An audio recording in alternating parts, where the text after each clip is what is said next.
Welcome to Dakota Preparedness. Traditionally, this channel is about disaster preparedness, how to prevent it and how to be prepared for disasters. And we commonly address things like home fires, forest fires, blizzards, hurricanes, infrastructure collapse, and even war. But in this video, we're going to talk about financial and romance scams. Now, why have I chosen to do this? Because I can see how this would readily result in a financial disaster. And I'm seeing it with increasing frequency. There was an article in my local paper, which I live in a very rural county, where initially a woman was scammed for $80,000. Now, through the diligent efforts of our sheriff's department, she was able to recover $37,000 of that. That was the good news, but she was totally out for $43,000. Also, in social media, you see some just outrageous stories about romance scams. And when you do a deep dive on the case studies, sometimes you're bewildered because in many cases, these are women. They are attractive for their age. They're articulate. They have wonderful personalities. And yes, they had money. You would think that they could have got an appropriate love interest, if you will. But for whatever reasons, they've been scammed and frauded out of tens, hundreds, millions of dollars. So in this video, I'm going to list several case studies, review them, and I'm going to list 10 ways you can prevent financial and romance scams to happen to yourself or to an acquaintance or friend. Now, why am I qualified to even talk about this?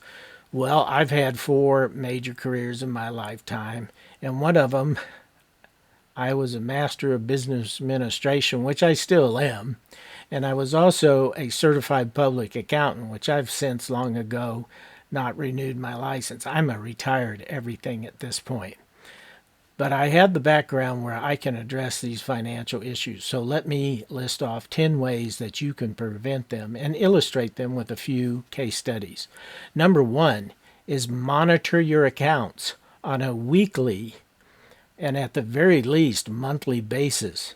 Get online, look up your financial account, review the balances, review the transactions.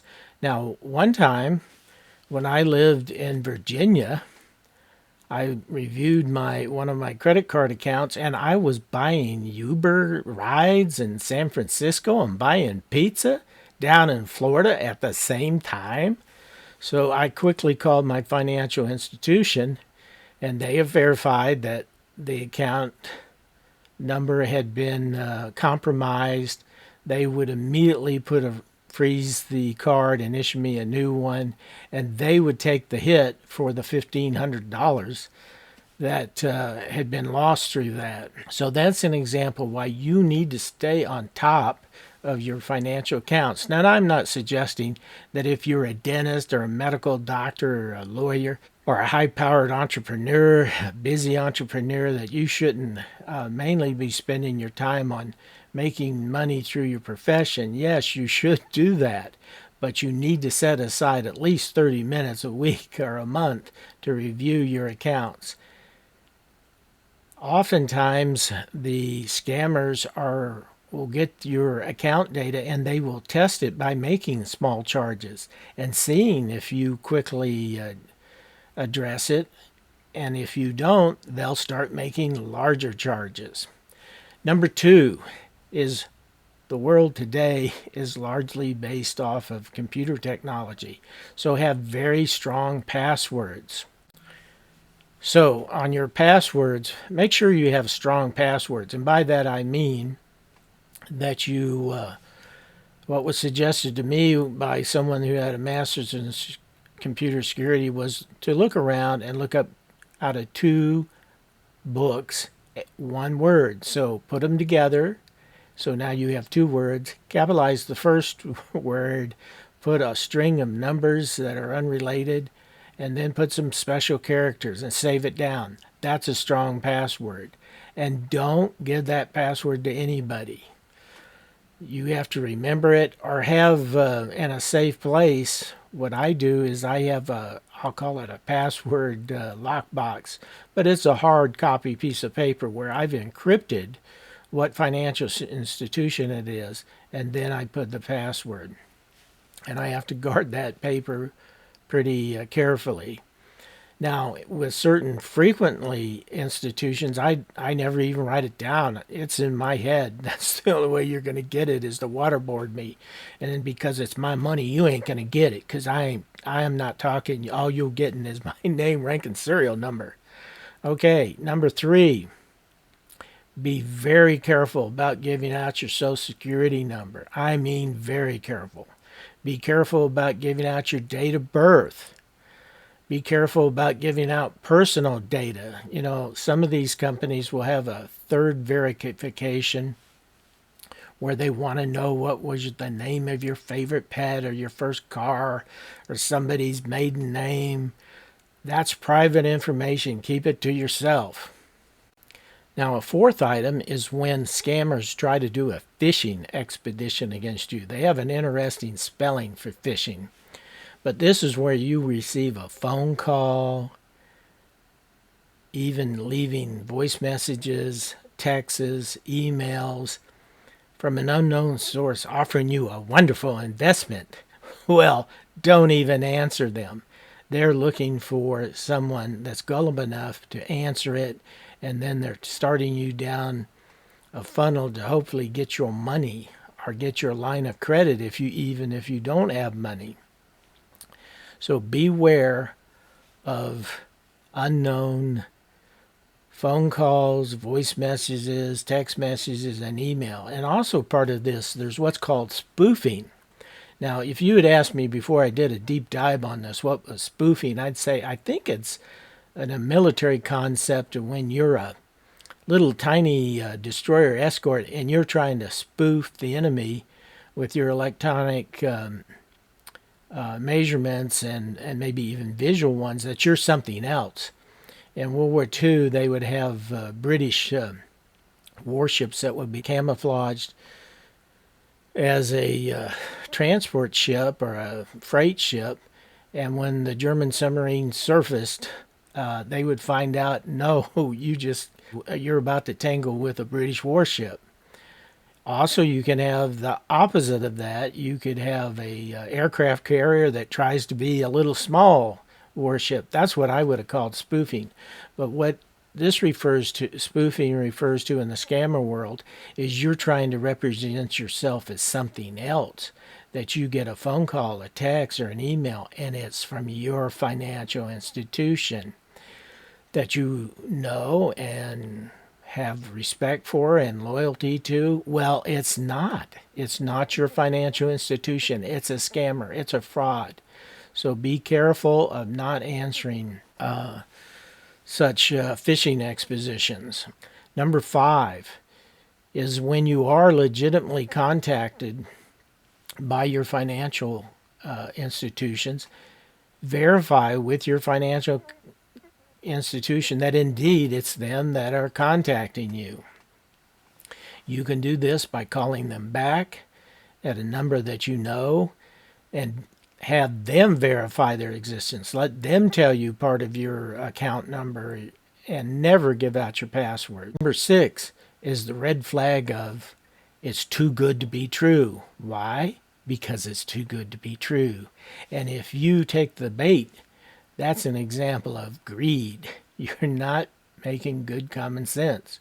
So what do I mean by this? Well, one actual scam that's been used is they send you a text message saying if you wire or Bitcoin us $200 in 4 days, we'll return $1,800 to you. How could that possibly work? It couldn't. It makes no sense. It's a scam. Don't make any sort of reply. Delete that off of your communication device. Number 7 is have another person look at what is being proposed to you. Do you have in your network somewhere, at church, at through employment, whatever. Do you know an accountant? Do you know a financial auditor? Do you know a police detective? And if need be, like in my county, we have an excellent sheriff's department. Not only are the patrol officers excellent, but evidently the detectives are excellent. Call them up on the non-emergency line, and I suspect they will want to hear about what you think may be a scam, and they may be able to put other data points to it, or in the future it may be meaningful to them. But have another set of eyes look at it. Now, another example, number 8, of a red flag that you're about to be scammed is they're putting a deadline, a rush on you, stress. You have to send us the money in the next 2 hours. You need to send the money in the next 2 days. No, that's a red flag that you're being scammed. Number 9 is the method of payment. They want crypto coins. They want gift cards. They want a wire transfer. No, crypto coins, gift cards, wire transfer, all very difficult to track, in some cases impossible once you release it. So beware of paying with those methods. And number 10 is if they try to threaten you. Now, in one case study in the local paper here, an 80-year-old woman had her computer freeze up, and they listed a number that she had to call to get the computer unlocked. And they also stated that there was inappropriate content on the hard disk. Well, she immediately called them, this number, and they did a spoof. It was not a legitimate internet provider. It was the scammers, and they demanded, we want $80,000 or we'll turn this whole matter over to the police. So she went down to the local bank, withdrew $80,000, and the teller and the bank administrators are asking her, is this a scam? Why are you taking so much money? And she would not respond to them, left, and went to a coin exchange company at a local grocery store with this stack of money of $80,000 and started buying Bitcoin. Well, the store manager, who in my mind was a real hero of this story, approached her and, politely asked her, is this some sort of scam? She was so unnerved by his questions, she left. And she called the scammers, and they told her to go down and start buying gift cards and send them the gift cards. Well, which she did. And then at the conclusion of this, partly because I guess of the people questioning her at the bank, at the grocery store, she did finally call the police, and they said, ma'am, you have been scammed. Now, through the police detectives' dedicated efforts, they were able to recover the $37,000 of $80,000, but the poor lady was out $43,000. Now, romance scams is another version of being scammed. In my own network, I know of a person who met a gentleman legitimately on a legitimate website, but very quickly he wanted to go to the telephone. And interesting enough, this guy really put a lot of effort into it. He talked to her for 2 hours a day for the next 6 weeks and then sent her flowers. And he hinted at marriage. In return, she had sent a photo of herself and some baked goods to him, which he took a picture of and sent it back to her, acknowledging that he had received her picture. Now, they can get pretty fanciful, and this is where red flags started showing up. So one is he was into raising horses, but when you looked up the address for mailing the baked goods and the picture, when you looked it up on Google Earth, it looked like a fairly blue-collar neighborhood, not one where you would expect them to be raising prize quarter horses. And then he got even more fanciful in the next 6 weeks. So 3 months of talking to the woman for 2 hours a day.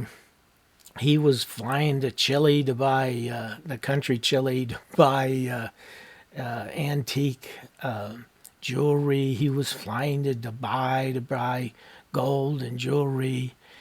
And yes, after 3 months, her advisors was telling her, it's time you met.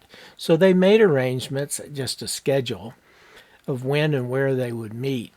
But before the meeting took place, after 3 months of talking over the phone for a couple hours a day, the shoe fell. The trigger was pulled. He called her and he says, I'm in Dubai and I have a $100,000 deal I'm doing, but I only have 2/3 of the funds. Could you send me $32,000? Which at this point she explained to her that her daddy did not raise a fool and she wasn't going to send anything. A couple days go by. He calls again. I managed to obtain some of the financing. Could you send me $16,000? And the answer was no. Well, at that point he says, well, I'm coming to meet you anyway. Well, as you can well imagine, that never happened. Finally, a third case study. A gentleman wanted to invest $200,000 in bonds, so he went to the internet and looked up on one of these websites that shows you rankings of various financial institutions and their return on investments. And he picked the top contender and called them. Well, one problem. The competitive bond return on investment site was a spoof. It had been put out there as a trap, if you will, to get people to call the fictitious company.